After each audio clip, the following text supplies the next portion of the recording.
Brian Kohlberger faced an Idaho judge today as 4 counts of felony murder were read out loud. He acknowledged each count calmly and very matter-of-factly as he sat next to his court-appointed attorney. But the big news in Idaho is the release of Kohlberg's arrest warrant. And I don't know about you, but I was really impressed with what I read.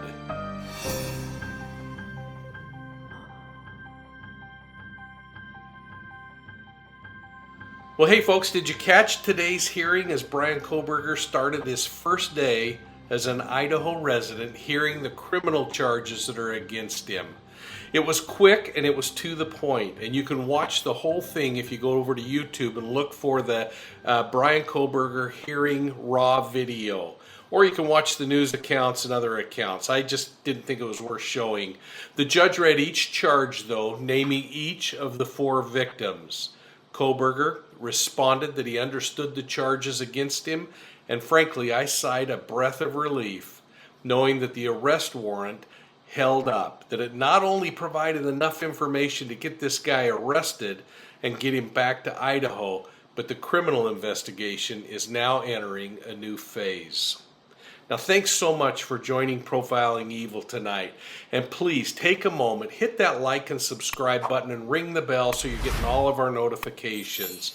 You know, I just finished an hour-long interview on Court TV with Vinnie Politan. We were talking about this arrest affidavit, and I thought you might enjoy having a few of those things we talked about shared with a little bit of commentary on each one of those as we go through. So let's talk a little bit about that arrest affidavit. First, I thought the arrest affidavit was well written. I mean, it gave just enough information to convince the judge that Kohlberger should be taken into custody and held for the charges. But it remains just quiet enough to not show the state's hand about what information they really do have. So the next big hearing is going to be that status hearing that's coming up before they make a decision on whether they're going to have a preliminary hearing or not. So in that status hearing, Kohlberger could come back and argue or his defense team could argue a whole bunch of things, but he also could surprise us and waive his preliminary hearing. Now, the preliminary hearing is set up so that the state has to come in and show a little bit of evidence, enough for the judge to bind him over for trial. Now, if they look at it and think there's just enough without it, he may end up waiving the prelim and we'll just get a court date set for the actual murder trial. Now, the affidavit didn't really reveal much about what the order was of who was murdered and who was perhaps the preferential or the targeted victim, but it clearly did show us where one piece of really important evidence came from. So think back to those early days of this murder. Moscow police chief and that captain that was on talked about a K-bar style knife. Now, everybody out there was theorizing about what kind of specific weapon that might be.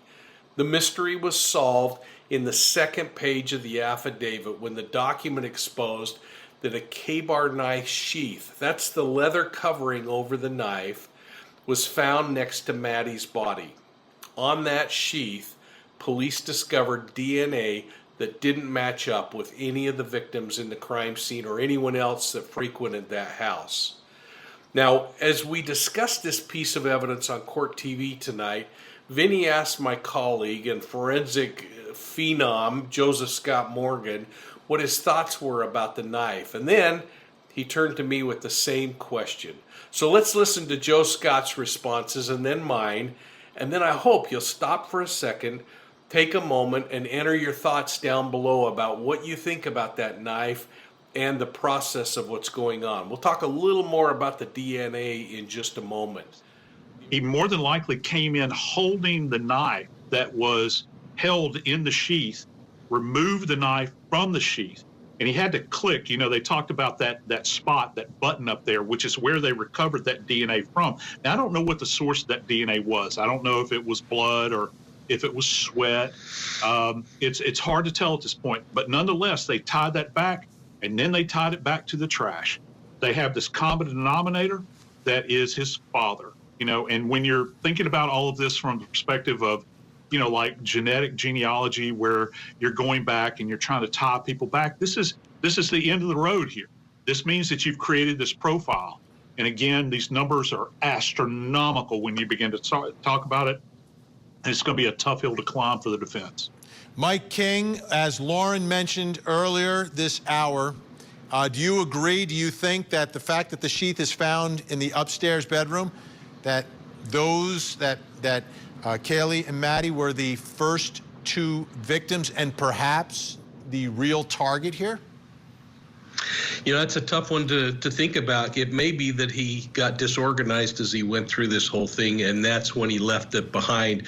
And as I was listening to this description of the knife being found there, I had this flashback of sitting in San Quentin prison interviewing a kid named Brandon Wilson, who murdered a little 9-year-old boy down on the beach in Oceanside, California. And he talked about, Vinny, just that physical reaction of pulling the knife out of a sheath before he murdered this little boy. And he was so excited as he was doing that. And I've never forgotten that and the emotion that these offenders are going through as they're going through these crimes. So I think it's a mixed bag. It could have been that it was victim number one and the target. I think more importantly, though, it might have been a sign that he was starting to lose control as he went through this process. And that's, again, why I think he probably walked by this young woman as he left the house. He was so focused and had such tunnel vision. The arrest warrant also gave us some clarity into the activities of the victims leading up those hours just before the murders occurred, including Kernodle's activity on her mobile device. At 4 a.m., she was ordering food and had DoorDash deliver something. At 4:12, she was still doing social media on her mobile device. Now that gave me some idea of kind of what was going on in these kids' lives all the time. And it also provided some validation that there were a lot of comings and goings at this residence, sometimes into the late hours, I think. And I found myself wondering, is it possible when that DoorDash delivery happened that the killer was able to get into the home as that driver was leaving? Or maybe that door got left open inadvertently. But I always felt like the predator would have left the resident via the concealment in the backyard. And frankly, I always felt like he entered from the backyard using the concealment of darkness and, of course, all those trees in the backyard. Now, the arrest warrant or the arrest affidavit clearly did show, though, that the killer exited out of the second floor sliding glass door at the back of the house. That part we know because it comes from witness testimony, and it supports this idea that the suspect might have had his vehicle parked on the road up above, and that was supported by some additional local CCTV footage that was recovered by police. Now let's talk about the roommate and what she witnessed for a second. The roommate reported that when she went to her door 3 separate times, she went there because there was crying or some other kinds of disturbances. It wasn't loud enough to really shake her up, I guess, but it was loud enough that she went to her door and peeked out the door. Well, on the 3rd time that she peeked out of her door, she came face to face with a man that was dressed all in black clothing, wearing a mask that covered his nose as well. She described him as being 5'10" or a little taller, not necessarily muscular, but said he was athletic looking. But here's the thing that really stood out to her. She was close enough to this predator that she could see that he had bushy eyebrows. So she must have been looking eye to eye with him. And she noticed that as he walked past her as she stood frozen in the doorway of her door watching him leave. So the question that everybody's asking is, why didn't she call 911? Well, on the panel this evening on Court TV, we discussed that in some detail. And one panel member suggested that it could be possible that she thought it was just one of the normal comings and goings of people in the house and that they had on a COVID mask and it just didn't click 2 and 2. I felt a little bit differently, and I expressed that opinion that I had to Vinnie Politan, suggesting that she might have been so terrified by what she witnessed that she frankly couldn't call police. Let's listen to my explanation. Mike King, what are your thoughts about what happened here with the surviving roommate? Like Joe Scott, I was really captivated by that. But the thing that really got to me on this one, Vinny, was that DM saw his bushy eyebrows. So there was this eye-to-eye contact. And my thought is that this predator inside is so focused on what he's done that he's looking right beyond her and focused more on that right-hand turn to head out the sliding glass window and get out of the house. I suspect, based on the way the floor plan looks, that door would have swung open to the left as you go inside of her bedroom, and she probably only had that door open to a small amount of space, especially if she thought there was something going on the other side of the door that was frightening. But that was the third time. And to just wrap up my thoughts here, Vinny, why it took so long, man, as you were talking, I had this flashback of Elizabeth Smart's little sister who saw the guy that abducted Elizabeth Smart, but it took her weeks, almost months, to figure out and be able to say something about it. Well, here's something else that we learned from the arrest affidavit. The Kohberger's mobile device left a digital footprint that is curiously tied to this murder screen. Again, we have to remember that this guy hasn't been found guilty of any crime, so we've got to assume that he's innocent. But here's the deal. The GPS, the thing that shows the XY coordinate, or that location, that dot on the map where you are, that device was seen near the murder scene and mysteriously returned to the murder scene the morning after the murders occurred. Now, Vinny made a point of bringing out that Kohberg's phone was seen in the neighborhood of that crime scene at least 12 times around the time of those murders. And more importantly, there were indications that during the time of the murder, the phone was turned off at crucial times, again, around the time of the murder. So Vinny asked me about the science of tracking cellular data as part of some of the experiences I've had in the last 10 years in working in geography and analyzing data from a scientific standpoint. Let's listen into my response. Okay, let's take a look now at some cellular data. We have more. At approximately 2:42 a.m., the suspect's phone pings in Pullman, Washington, and for about 5 minutes, his phone data is consistent with him leaving his apartment and traveling south through Pullman, Washington. Meanwhile, this is amazing, the suspect's white Hyundai Elantra is seen leaving the Washington State University campus at 2:44 a.m. on surveillance video. Then 2:47, the suspect's phone disconnects and stops reporting to the network. While the phone is disconnected, the suspect's vehicle is seen in Moscow at 3:26.